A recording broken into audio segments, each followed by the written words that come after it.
भाजपा के राष्ट्रीय अध्यक्ष पद की बागडोर संभालने वाले जगत प्रकाश नड्डा का आज 61वां जन्मदिन है।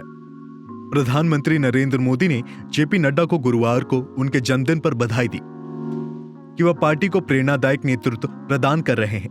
प्रधानमंत्री मोदी ने नड्डा को उनके 61वें जन्मदिन पर ट्वीट के जरिए बधाई देते हुए उनकी लंबी उम्र की कामना भी की। 2 दिसंबर 1960 को पटना के भिकना पहाड़ी में जन्मे जेपी नड्डा पटना की गलियों से पूरी तरह वाकिफ हैं।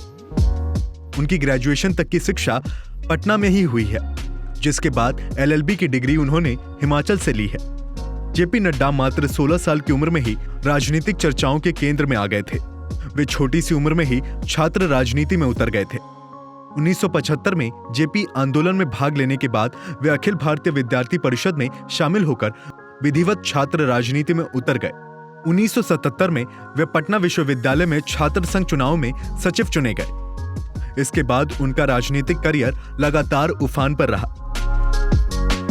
जेपी नड्डा 1977 से 1989 तक रांची में रहे। इस दौरान उनके पिता रांची विश्वविद्यालय के कुलपति रहे। इसी बीच जेपी नड्डा के पिता NL नड्डा 1980 के आसपास रिटायर हो गए। इस कारण नड्डा पटना से वापस हिमाचल लौट गए। संसदीय जीवन उनका हिमाचल से ही जुड़ा है। पटना में जन्म लेने के कारण जेपी नड्डा को बिहार से विशेष लगाव है। वे नवंबर 2019 को बतौर कार्यकारी अध्यक्ष के रूप में जब पटना आए तो अपने भाषण में कहा कि उनका पहला प्यार पटना है। युवावस्था तक पटना में रहने के कारण मुझे पता है कि पहले बिहार क्या था और अब क्या हो गया है। गौरतलब है कि नड्डा ने राष्ट्रीय स्वयंसेवक संघ की छात्र इकाई अखिल भारतीय विद्यार्थी परिषद यानी कि ABVP के सदस्य के तौर पर राजनीति में कदम रखा था और इसके बाद वह भारतीय जनता युवा मोर्चा में शामिल हुए। नड्डा बाद में हिमाचल विधानसभा के लिए निर्वाचित हुए और मंत्री पद की भी जिम्मेदारी निभाई। संगठन के अनुभवी नेता नड्डा को PM मोदी के नेतृत्व वाली केंद्र सरकार के पहले कार्यकाल में मंत्री बनाया गया और वह 2014 से 2019 तक मंत्री पद पर रहे।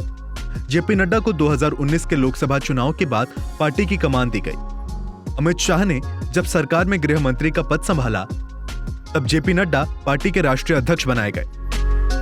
जनतंत्र टीवी जेपी नड्डा को 61वें जन्मदिन की बधाई देता है और उनके दीर्घायु होने की कामना करता है। जनतंत्र टीवी के लिए सुधांशु चौरसिया की रिपोर्ट। खबरों के निष्पक्ष विश्लेषण के लिए सब्सक्राइब करें Janatantra TV and press the bell icon. Never miss any update.